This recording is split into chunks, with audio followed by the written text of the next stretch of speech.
Hey, what is going on? It is 12 noon on Friday, which means it's time for this week's episode of State of Real Estate. My name is John Christma. This show is brought to you by the Tampa School of Real Estate. We're here every Friday at 12 noon Eastern Time to help you mastermind to grow your real estate business. And what we're talking about today is a CRM, a contact relationship manager. Client relationship manager, CRM, contact manager, a database is maybe another word people might use for it. But essentially what it is just, it's a computerized version of our brain, usually done on a computer, but you could do this old school on a pen and paper, but I'm sure none of you guys are doing that here in 2020. So we're going to mainly be talking about the digital options that are available and really what the purpose is of all this, because there's a lot of options that are available for CRMs, and specifically ones available for real estate professionals, but a lot of times they're bloated with extra features and things that you could get easily wrapped up in that don't actually contribute to your business success. So what we're going to really look at today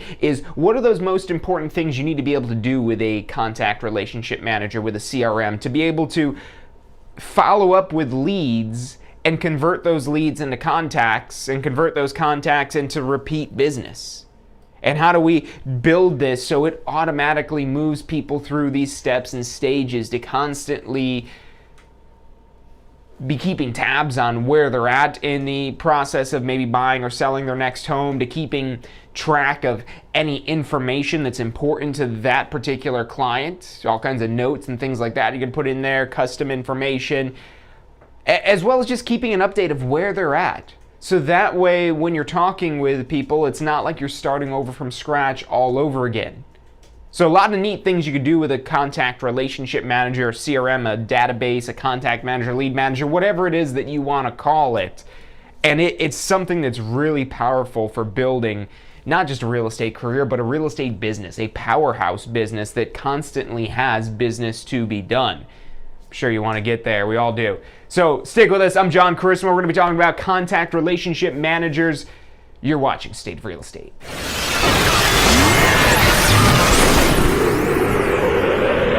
You are watching State of Real Estate. Every Friday at 12 noon Eastern Time.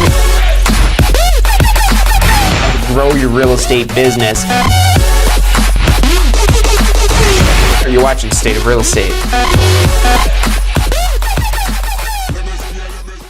Hey, welcome back to this week's episode of State of Real Estate. My name is John Christma, and the show is brought to you by the Tampa School of Real Estate. We're here every Friday, 12 noon Eastern Time, helping you mastermind to grow your real estate business. This is a live show, so if you've got questions, comments, anything like that, drop that in the chat so we can help you better understand this and get any questions you might have. Or if you want to talk to us directly, we have advisors standing by to help you start your real estate career, help achieve that next level of your real estate business. So you can always call us at 813-333-2676. Or check us out online for more information at tampaschool.com. But let's talk about this CRM. And what's important about a CRM? What are the things it is that a contact manager needs to be for it to be a successful tool? You know, if I were to ask you what would be the best tool for, not to use the word, but hammering a nail into some wood, and the best tool to hammer a nail is a hammer. And now if I say a hammer, we could all probably imagine what a hammer looks like. And a hammer is so simple that we really just need something heavy on a stick and we could call it a hammer and it'll probably get the job done.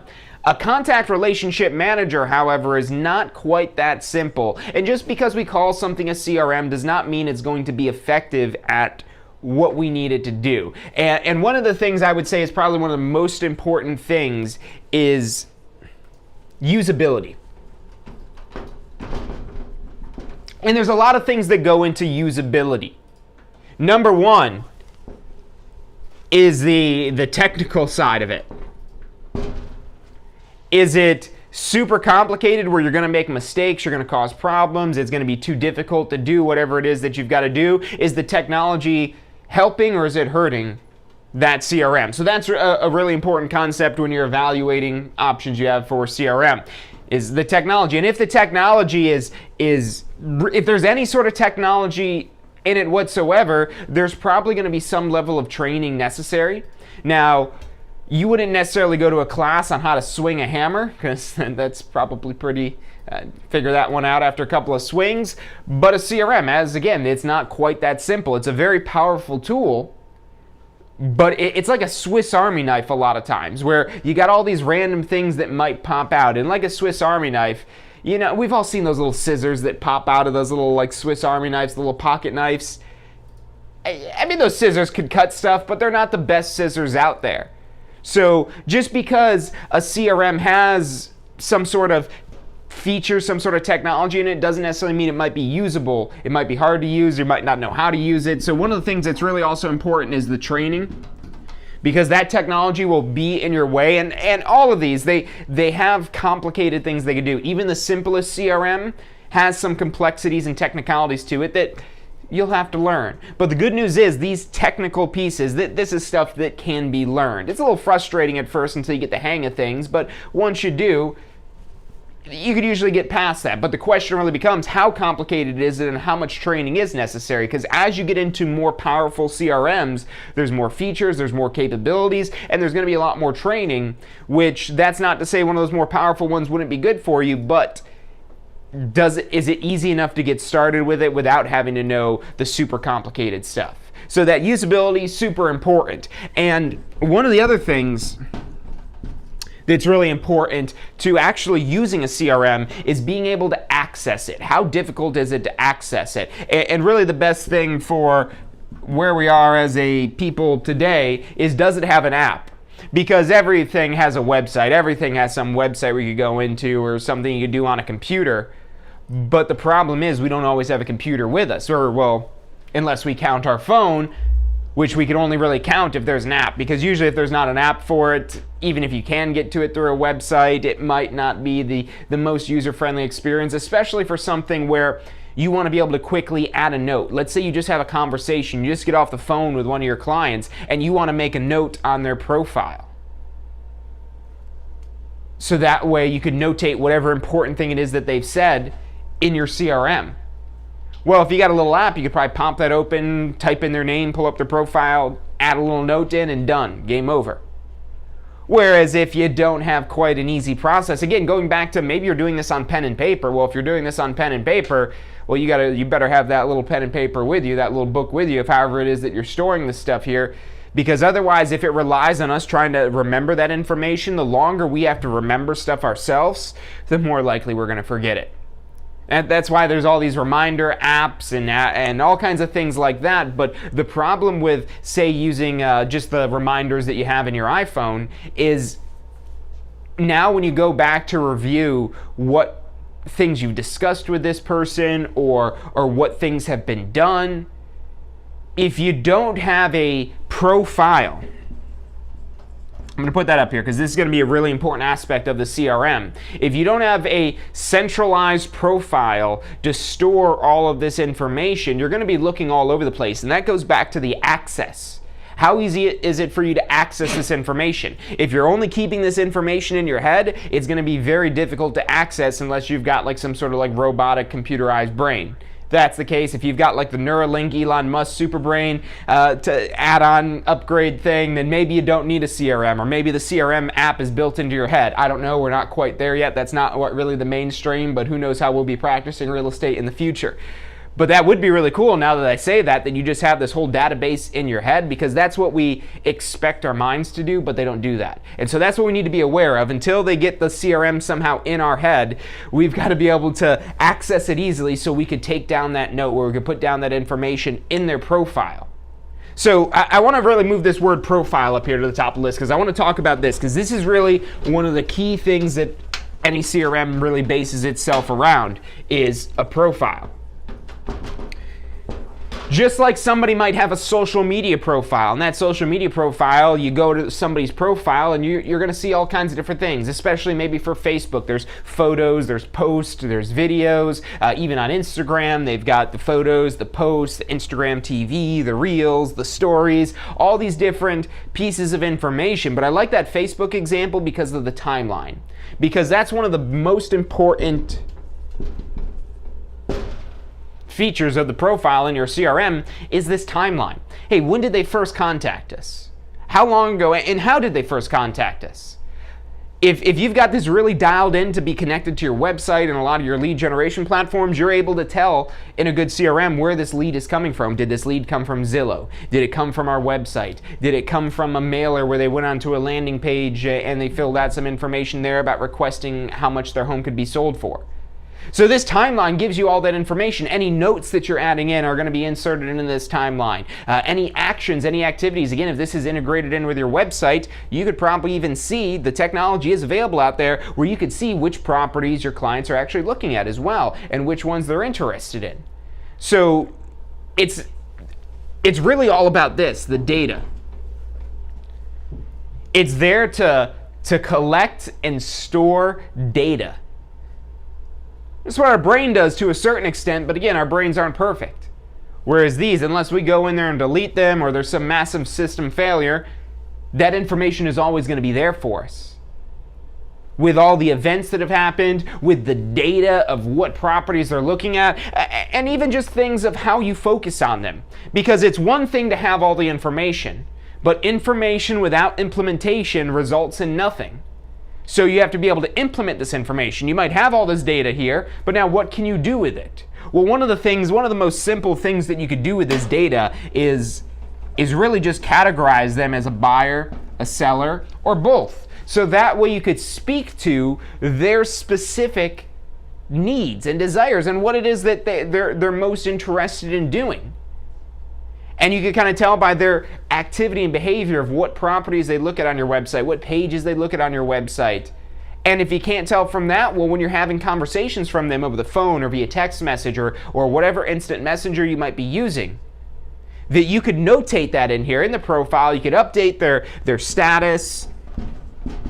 That's a good one. The status. Are they just looking? Are they actively looking? Are they a past client? Are they a referral? What information can you store in here that's going to help you, number one, get more clients, and number two, better serve your clients? Because everything in your real estate business, when it comes down to growing your real estate business, if you want to grow your real estate, you want to grow any business, you focus on these two things. Number one, how do I get more clients? And number two, how do I take better care of those clients? So number one, you get more of them. Why? Because, well, more is going to grow your business, definitely.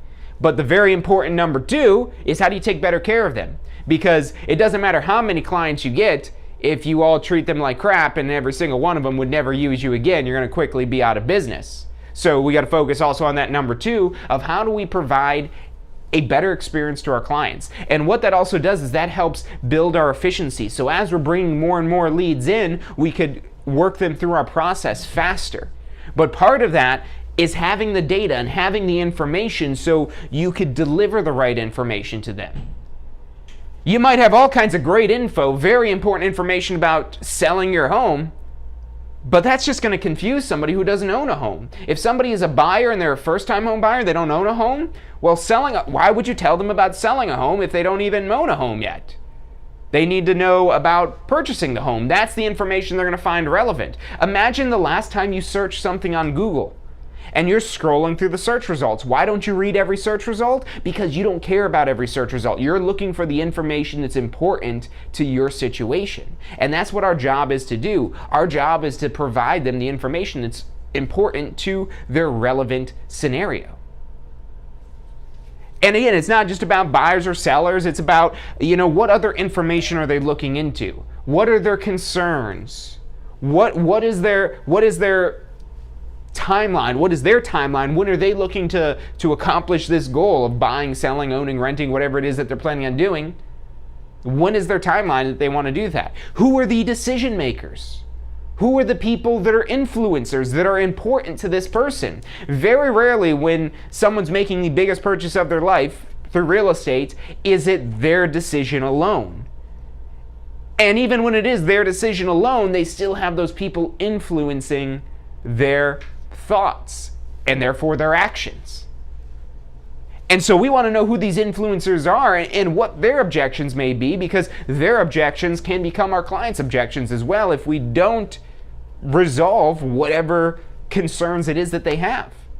And maybe that means we can't resolve them, and that means we maybe have to go find another property. But if you've got things that are left unsaid and problems that have not been resolved, that deal is not going to go where you want it to go, despite how optimistic it is you may be. And trust me, I'm as optimistic as they come. But at the same time, we do have to be aware that, okay, this is going to result in more work for us, but right now you can tell this isn't going to work. If we have the data, if we have this information here, we're going to be more in tune with our client. That's what's really powerful about the CRM. And again, being able to access this quickly, whether you're accessing on your phone, a tablet, a computer, or however it is that you get it, the point is that you're able to quickly get in there to get this data. Because this data does not serve you if it's just sitting there locked away somewhere. You have to be able to use it. And a good CRM will already have like automation systems and things like that that'll use this data automatically for you. But at the same time, there's still our side of this, that we're really, your CRM is not going to sell houses. They're not going to close deals. That's really our job. They're going to help showcase properties to them. They're going to help showcase properties to them. They're going to help keep track of what they're interested in. But we're still the captain of the ship. We're still the one in the driver's seat here. So we're the ones that can make all the adjustments to everything in our CRM.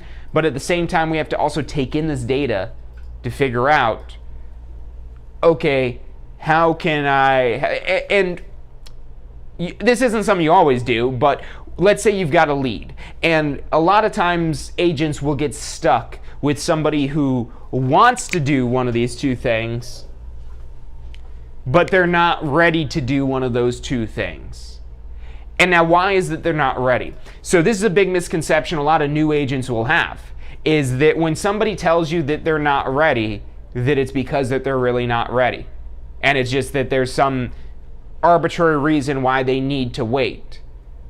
And that sounds good at first, but then when you start peeling back the layers, and like I said, this usually affects you more as a new agent, because as an experienced agent, you start to realize that this happens a lot. When people are saying that they're not ready, or they want to wait, or they want to hold off for now, or whatever it is, there's some information missing that's not making them confident.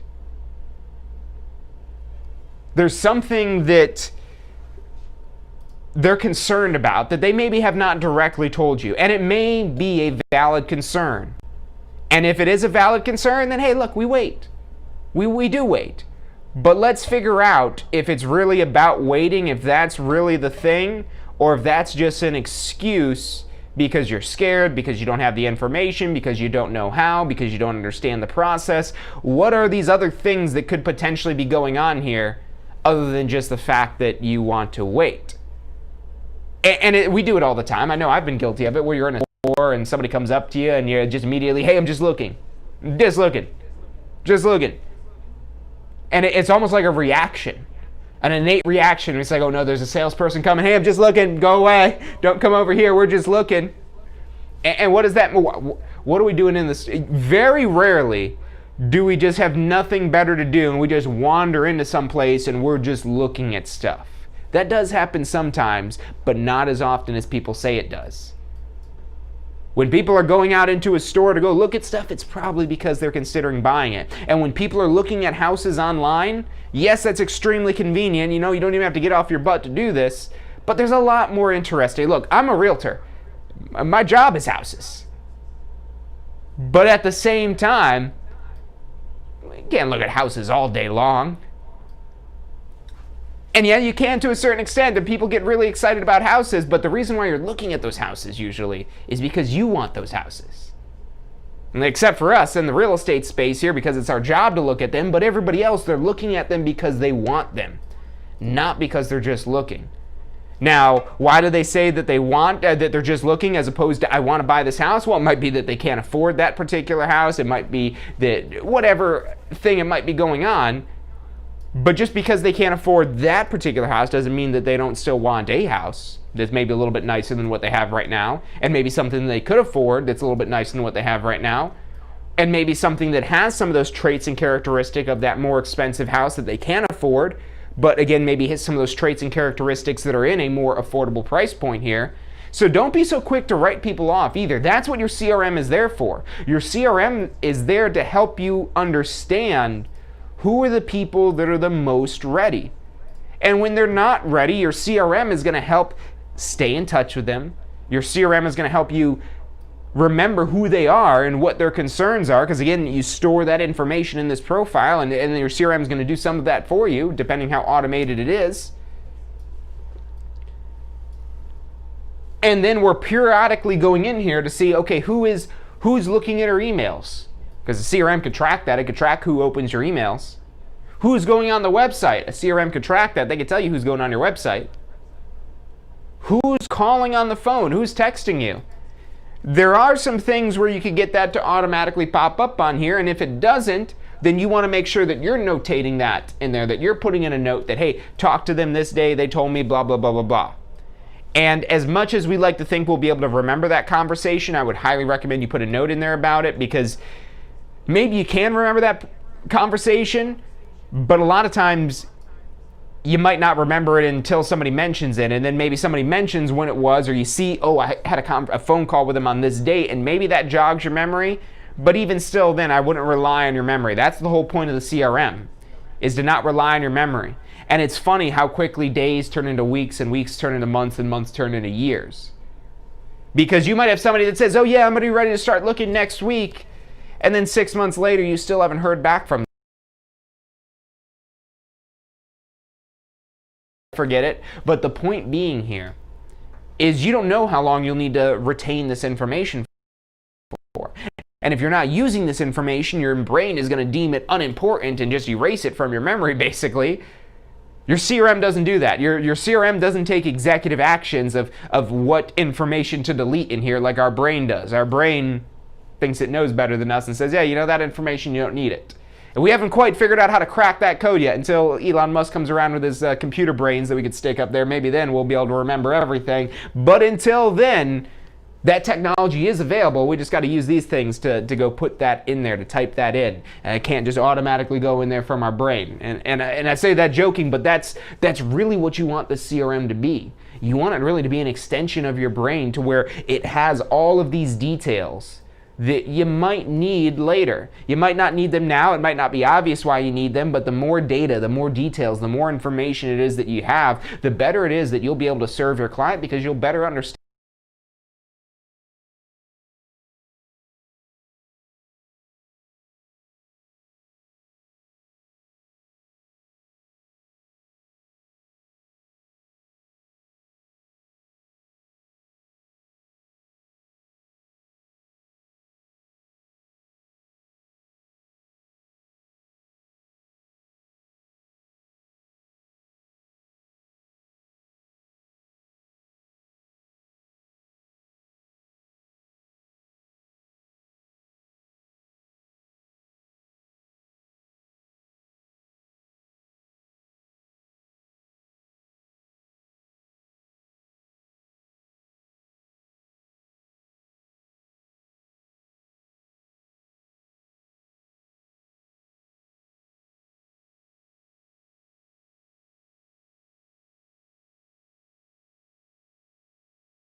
And if you're new to this, don't do anything that's too confusing.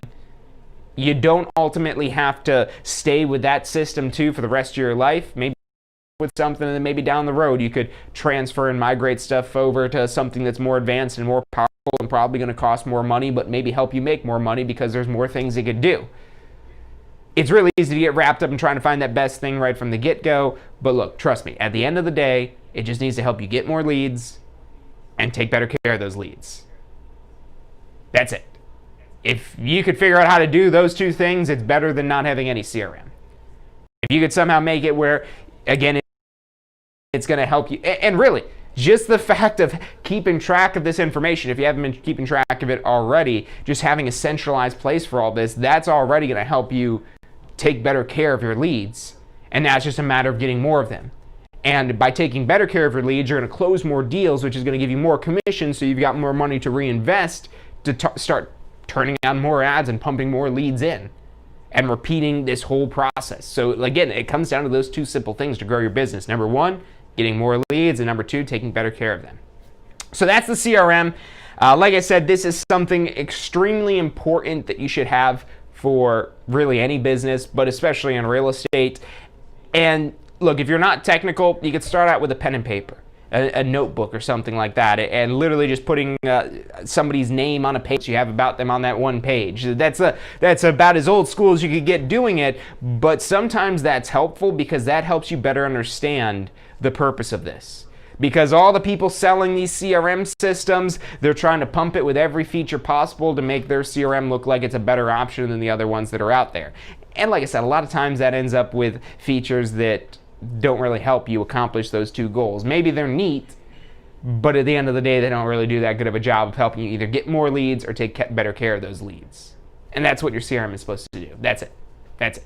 Get more leads, take better care of your leads. Everything that it does could usually fall back to one of those two things, if not both of them. And if it doesn't help you do either of those things, it's a waste of time and it's a waste of money. Maybe the entire system, or maybe just that particular add-on that they're trying to sell you, or whatever it is. So again, at the end of the day, just make sure it's going to get you more leads and it's going to help you take better care of them. That's all your CRM is meant to do. So if you guys like this episode today about the CRM, you want to learn more about managing and following up, organizing your leads, anything like that, hit that. If you don't like today's episode, go find another video that you like and hit the thumbs up button there, because that's what we use to help you guys better understand how to grow your real estate business. We want to be able to deliver content that's most relevant to our viewers, whoever's watching that particular time. So if you've liked any of these videos, hit that thumbs up. And if you want to make sure you get notifications to where anytime we post a video that you get a notification so you don't miss any of this stuff, hit that bell icon. Go ahead and ring that bell, whatever platform you're on, Facebook, YouTube, and you'll get a notification whenever we've got new content delivered to you. If you need help getting started with your real estate career, taking your business to the next level, whatever it may be, call us at 813-333-2676. Again, that's 813-333-2676. We have advisors standing by to answer any questions you have and assist you in any way it is that they can. Or you can check us out online at tampaschool.com. That's tampaschool.com. It's all the time we've got for today. Thank you guys for tuning in. Have a good weekend, and I'll see you next week.